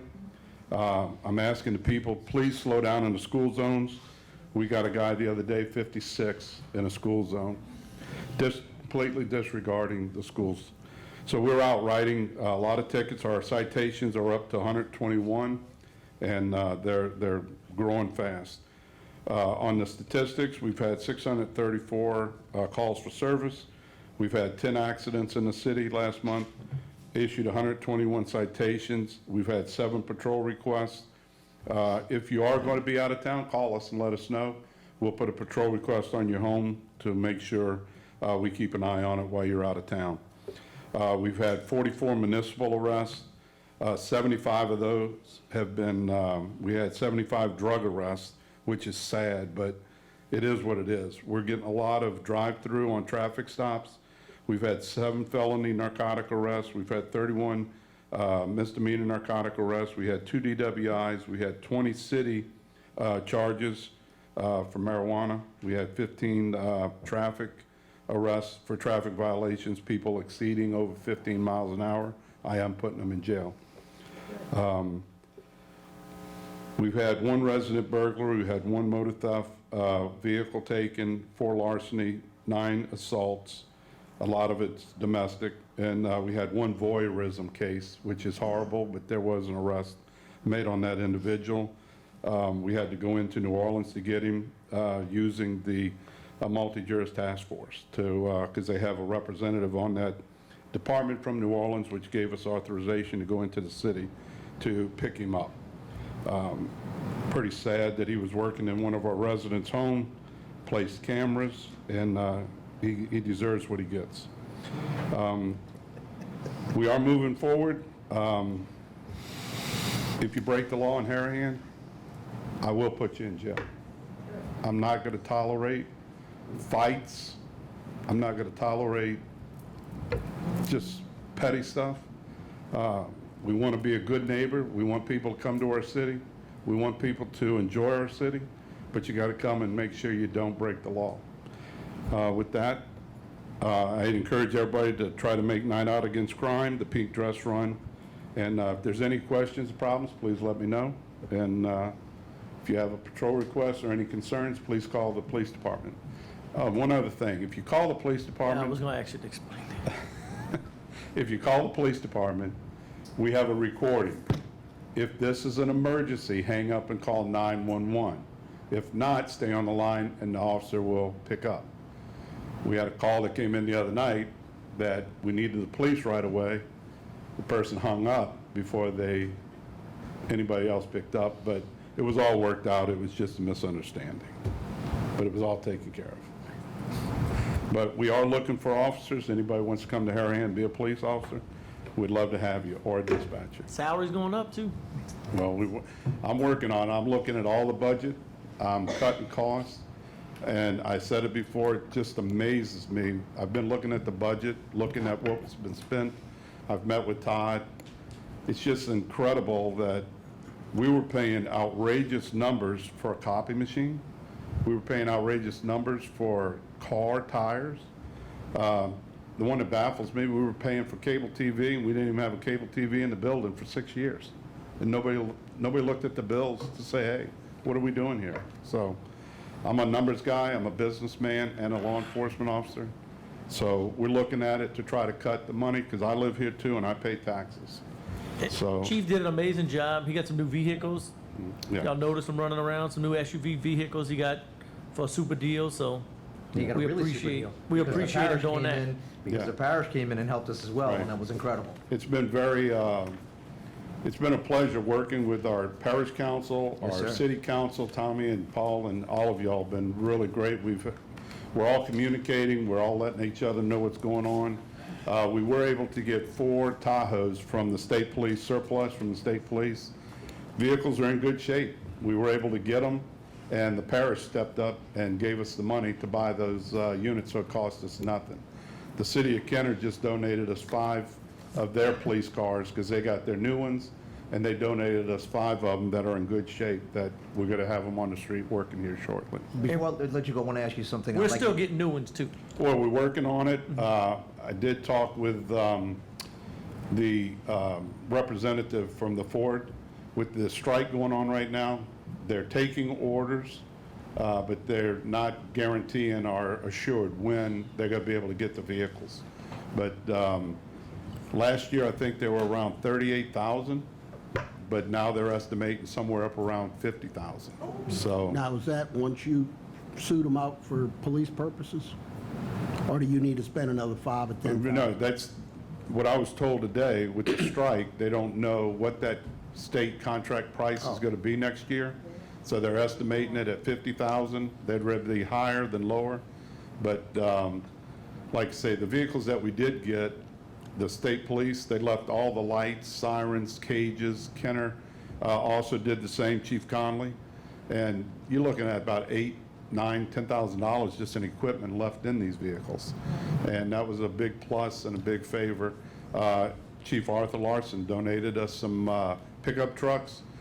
We've had lift kits put on them. Those are going to be our high water vehicles if we have flooding in the area. So we're working hard. I am working on obtaining a police app, and I'm going to encourage everybody to get it. We'll be able to send out notifications, push notifications instantly. So if we have an accident at Colonial and Jeff, we'll be able to shoot out a quick memo, a push out on the app saying avoid the area, traffic closed. If there's a event going on in the city will be able to send out a push on it. The fire department will have access to it, and it's going to be really good. It'll keep the citizens involved, knowing exactly what's going on. You'll be able to put in police requests. You'll be able to send messages to us. We'll be able to notify you. If you're going to be out of town, you can tell us you're out of town, and we'll put a patrol request on your house. So it's new technology. We're looking at it, and I think it's going to be good. The citizens will be able to just download the barcode, and you'll be able to get the information right away on what's going on within the police department. Perfect. So, thank you. Thank you, Chief. Good thing Jason's not here. I went over 3 minutes. So I got it. All right, Madam Clerk. Address the council. Would anyone like to address the council? Yes, ma'am.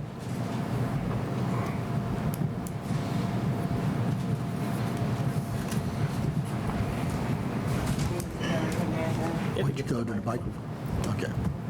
Yeah, you really do, because it's recorded. Recently just moved in. I think I met you at Tim Kerner. Yes. Say your name again, I'm sorry, I didn't Terry catch. Hernandez. Can't hear you. Yeah, we got to hear you. Hernandez. Can't hear you. Anyway, my name is Terry Hernandez. Okay, Terry Hernandez. And I just recently built a house on OK Avenue. I think Okay. I addressed it with Mr. Boudreau. Sorry, I can't hear you, ma'am. I hate to say, I can't hear you. Is the mic Got on? the air Can you conditioning talk into the on. microphone a I've little bit? addressed the mailbox issue Oh, on OK Avenue to several people. I think Mr. Boudreau spoke with a couple of councilmen. I spoke with you. I emailed, I got a notice because I just recently moved into the area and my contractor and I did not know about OK Avenue being the only street in Harahan that you had to have the mailbox across the street. I paid a lot of money for my mailbox, put it up, I got a notice. The notice has a weird signature, no name, no telephone number from the postmaster. I also, You got it So I from the brought it- postmaster? from the postmaster Yeah. saying to move your mailbox. Okay. I called the post office several times. They don't answer. I addressed it with Mr. Boudreau as well, and it's been a complete nightmare. The whole thing has been a nightmare. I even tried working with the state representative, and there's just absolutely no reason why these mailboxes have to be across the street. There's no reason at all. I have a picture that Mr. Boudreau was kind enough to download from the house that was previously on the property, which had the mailbox in front of the house. Okay, so 3 months go by, get no mail. Maybe I got a couple of letters. I know a lot of bills that were sent that did not receive. So all of a sudden, I felt like, everybody caved on me. Why is OK Avenue the only street in Harahan that cannot place a mailbox in front of the house? On Donellan, the mailbox, which is the street directly behind, the mailboxes are on the porch. And same thing on Colonial Club. I also heard through City Hall that one of the residents that just built a really nice home on Colonial Club is having to fight the postal system because they're refusing to deliver postal packages to him because it's a new subdivision. This is ridiculous. Something's got to give with the postal system. Not only that, they don't even deliver the mail every day. Okay, so I kind of felt helpless because no one gave me any answers. Another question I had was, okay, if I move the mailbox, what are the guidelines? Nobody gave me any answers. So this is a postal thing, and I mean, I'll help assist with it, but I mean, I might have to get with the state senator and the state rep to ask them to help us with it, because I mean, this isn't our rule. Look at that signature. Can you Yeah. understand that signature? Yeah. Does it give you a contact number? No, so what I did was I called Citrus, which that's, Talk to didn't the even go wall. there. Anyway, so felt pretty helpless with the whole situation, pretty frustrated. I'm moving from River Ridge to Harahan. Never had an issue in my life about not being able to put a mailbox in front of my house. So I gave in, and then I decided, I don't know if Mr. Boudreau talked to you. He did. He talked to me. Bad incident. I had no idea where to put the mailbox, so I hired a mailbox guy. And he and I kind of scrutinized the situation. Really nice guy. And we, of course, it's servitude. That belongs to no one, correct? Correct. It belongs to the city. He and I sort of analyzed the situation, and we said, well, because there's really no ordinances that Mr. Boudreau could find or any laws saying that on OK Avenue you had to have the mailbox across the street. So anyway, I said, you know what? I need my mail. So I had this really nice guy, a professional mailbox guy, come. And we decided, well, you don't want to put it too close to the electric pole because you got to get the lawnmower around it. You don't want to put it too close to this driveway because they might hit it. And then this guy's got his truck parked right there. So he says, well, I think the best location would be directly here in front of your walkway, which is still inconvenient. I got the poor guy working out there. The neighbor comes out screaming at the man, cursing him out. And I'm like, I can't win for lose.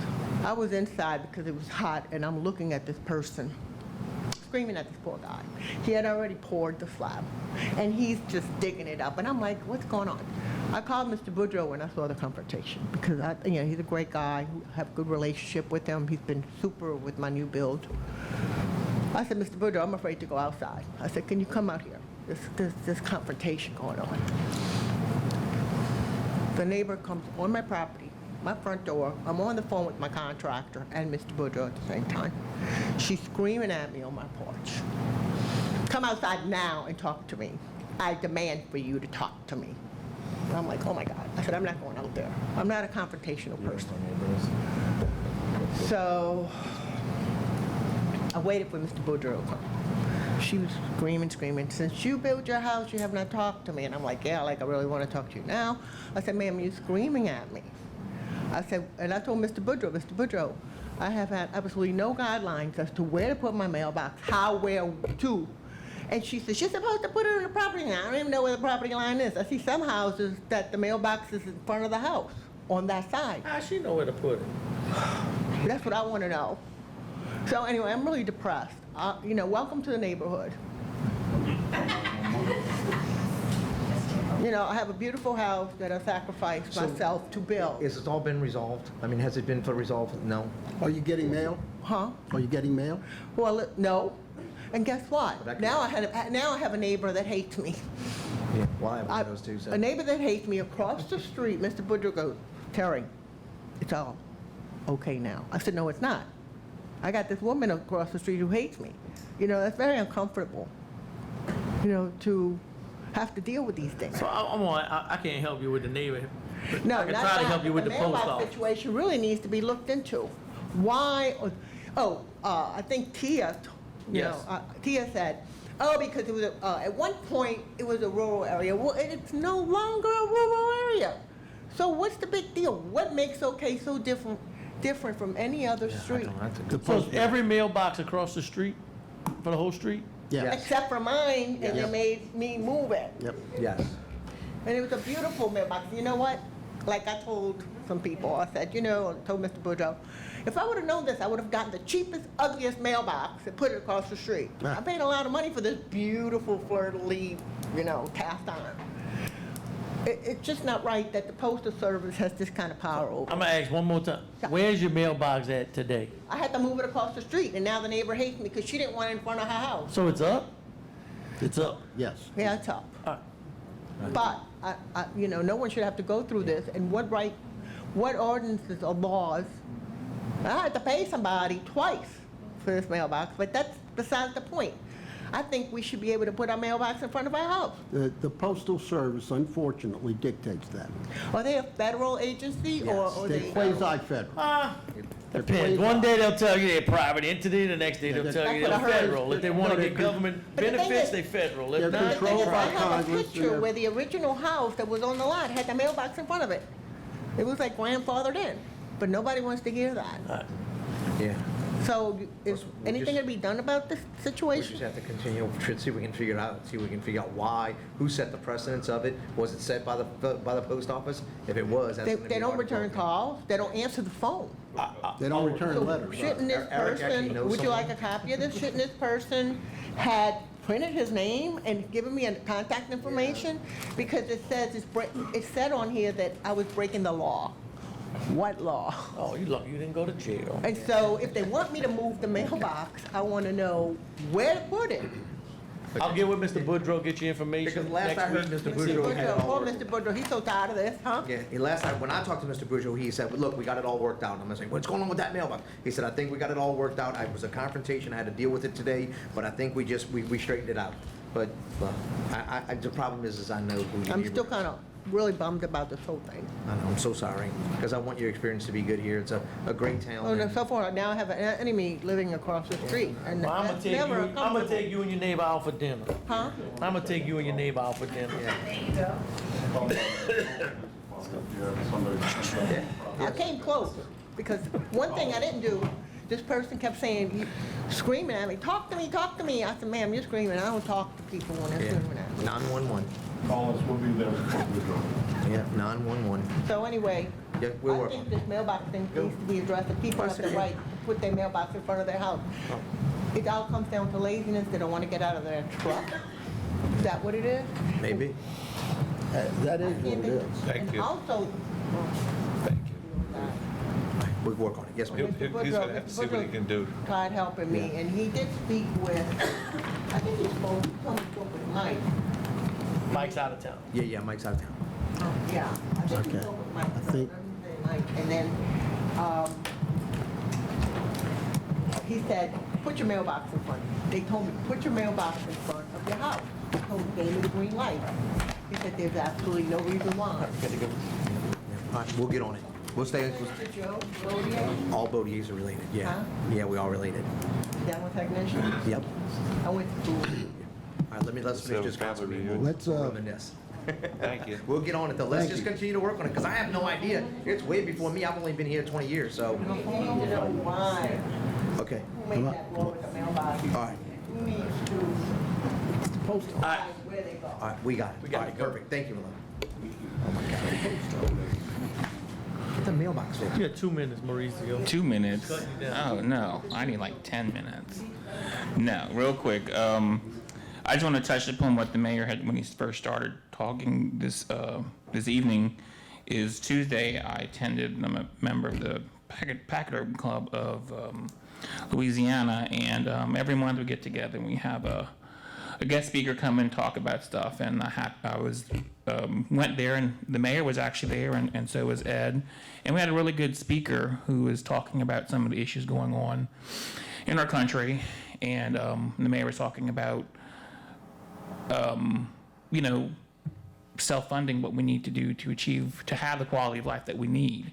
And when we left the event and I started talking, said, you know what, we want to be able to, if it requires increasing taxes, I know people hate hearing that, but things cost a lot to operate, and I want to be able to continue to have the quality of life here. So yes, I think I have to agree, it's something that we have to look into the future and be able to self-fund some of our projects, the police department, because you have that element coming into our region. You hear Ed spout off all the statistics, and some of that comes over from the surrounding areas. So it's just something to think about and hopefully consider in the future, because I hate to say raising taxes, but we need to look at we can't just survive just on taxes alone, on property taxes, or we have to look at other funding sources, and if it requires self-taxing ourselves to continue to have the quality of life that we've enjoyed for so long, for over 100 years, it's something that we need to look into. So We're not going to call it taxes. We're going to call it investing in ourselves. Investing in ourselves, exactly. We'll use that. But I'm not opposed to looking at alternative sources. So that's all I wanted to say. It's just something to think about in the future. Thank you, sir. Madam Clerk? Secretary's report. Secretary's report for August 2023, total revenues, $1,054,760.83. Reports. All right, Chief LaPree did his report. Chief St. Cyr is absent. Councilman Nazar is absent. Councilman Buddy? No report. Councilman Chatelain? I just wanted to mention on October 21st, also, they're going to have the St. Rita Dads Club is picking up the trunk or treat at St. Rita. Used to think someone else ran this. I think it's the first year for the Dads Club to take it over. But it's always a fun event out there. I'm sure whoever can make it would be greatly appreciated. Thank you. Looking for trunks and people to participate. Have a good night. Thank you. That's it. Thank you. Councilman Johnston? I just have one question. We've been having issues on abandoning cars in the street. They have 2 cars parked on Oak Street between the bank and River Road. Been there for about 6 months. And who tags the cars on the public right-of-way? We took care of that the other day. We went out there, the owners live in that property. We explained they need to park better. But, yeah, And move the there's cars. 2, and we had to move. I'm sorry, Steve, go ahead. No, go ahead. We went out, Lieutenant Corvetta went out and handled that for us. Okay, great. Are the vehicles moved? No, the people, we had them parked better, correctly. Yeah, 'cause it was sticking One of them out. was sticking out in the road. But the residents live right there. Okay, so another question is that who tags cars on private property? Regulatory. Code enforcement. Yeah, we do. Well, I talked to them, they said we don't have no laws that allow them to do it. Here it is right here.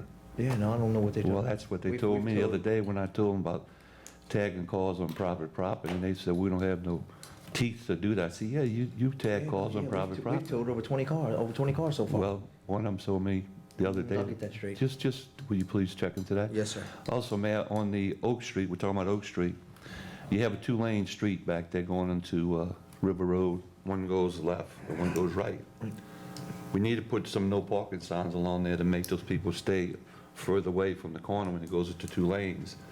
You know, because it's, if you got somebody parking on both sides, it's hard to get through. Easy. So I think we need to look at that in the Easy. future. Good point. Chief, you agree? Absolutely. Yep, I know we'll what get you're Mr. talking Paulo about. tomorrow, and we'll have maintenance go out, and we'll get them up immediately. Well, Have some no parking. I don't know if you can, I mean, you do what you want. Right, well, look. But when you put no parking signs and make them law enforceable, you gotta do it by ordinance. Okay, we'll set it up. So we need to You put wanna an write- you wanna ordinance. get- So, Mr. Paul, you want to write that ordinance? That's right. I'll give my city attorney to write Okay, it. we'll have Mr. Paula draw that, you got it. City attorney, could you do that? Sounds like you're the chairman of that committee. No. Just want to mention, because it is a problem when you have cars parked on both sides. Absolutely. Okay, Thank you. That's Thank all you, I have. President. Thank you. all right, and I guess that's me. And I'm just gonna be real quick, I just wanna thank the people who come out, talking about the Purple Martins tonight, you know, the civility that was in the room tonight, of neighbors actually trying to come out, not really attacking one another or really saying a lot of derogatory comments. You know, they just wanted to be heard. They got heard in a real civil manner, and I'm always gonna say, you know, we're all in this together. Harahan's in this together. We've gotta be neighbors, we've gotta be kind to one another. And even though we may have some challenges with our neighbors, it's always nice to be able to see someone come out and be able to get their point of view across without becoming derogatory or you know, or abusive in the words they choose. So it was really nice to see that, even though I know I'm hoping, like Mr. Councilman Buddy and Councilman Johnson said, they found a way to work that problem out amongst themselves, because like Mr. Buddy said, it will get ruled on, and if we rule on it, it'll be an all or nothing one way or the other. And pretty Mayor, much. I will say, when I walked out, when they were leaving, I did go ask them, what do they call a compromise? They said, anything's a compromise. Half. You know, so they're willing to work. We just gotta see where they wanna work, to what point. You got it. Mayor, are you going to be having any conversation with them? The Paul? I might have a conversation with the attorney first before, make sure I'm not saying anything I shouldn't be saying, since it's now legal. I'll talk to you about a couple of thoughts. Copy that. And, but that's it. I wish everybody a great evening and Pay a bills. great rest of the month, and enjoy this beautiful weather that we're gonna be getting this weekend. Gonna pay bills and first. I'm gonna adjourn it before we pay the bills. Now, Madam Bills Clerk, pay the paid in bills. August 2023, total expenditures $838,783.43. No executive session, adjourn. All right, motion to adjourn? Motion. Motion by Councilman Chatelain, second by Councilman Buddy. All in favor? Yay. 3 yeas, 2 absent. We are adjourned.